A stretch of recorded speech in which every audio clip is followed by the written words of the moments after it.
বাংলাদেশের well reputed private university যেগুলো, সেগুলোতে একটা কালচার এরকম আছে যে 80 ক্রেডিট শেষ হওয়ার আগে রিসার্চ অ্যাসিস্ট্যান্ট রোলের জন্য আর এর রোলের জন্য অ্যাপ্লাই করা যায় না, বা ডিপার্টমেন্টে গিয়ে কোনো স্যারকে রিকোয়েস্ট করা যায় না। ডোন্ট ইউ থিঙ্ক যে এটা অনেক লেট হয়ে যায় তোমার রিসার্চ শুরু করার জন্য? সত্যি কথা বলতে আমার যে কোহর্টে আমি ফার্স্ট ইয়ার সেকেন্ড ইয়ারের পোলাপানকে ভালো রিসার্চ আউটকাম নিয়ে আসতে দেখেছি। সো তারা তো থার্ড ইয়ার ফোর্থ ইয়ার পর্যন্ত ওয়েট করতে পারতো, কিন্তু তারা কিন্তু ওয়েট করেনি। তুমি যদি ফার্স্ট ইয়ারে তোমার রিসার্চ শুরু করো, তুমি কিন্তু অনেক টাইম পাবা তোমার রিসার্চের নিশটাকে এক্সপ্লোর করতে।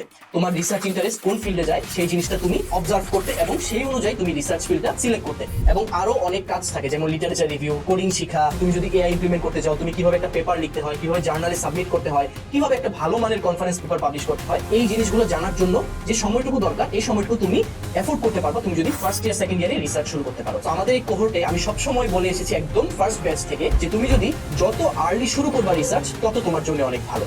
এখন তুমি জয়েন করবা নাকি করবা না, এটা তো তোমার ব্যাপার, কিন্তু আমি সাজেস্ট করবো যে তুমি যদি এখন ফার্স্ট ইয়ারে থাকো, it's high time you should join our cohort.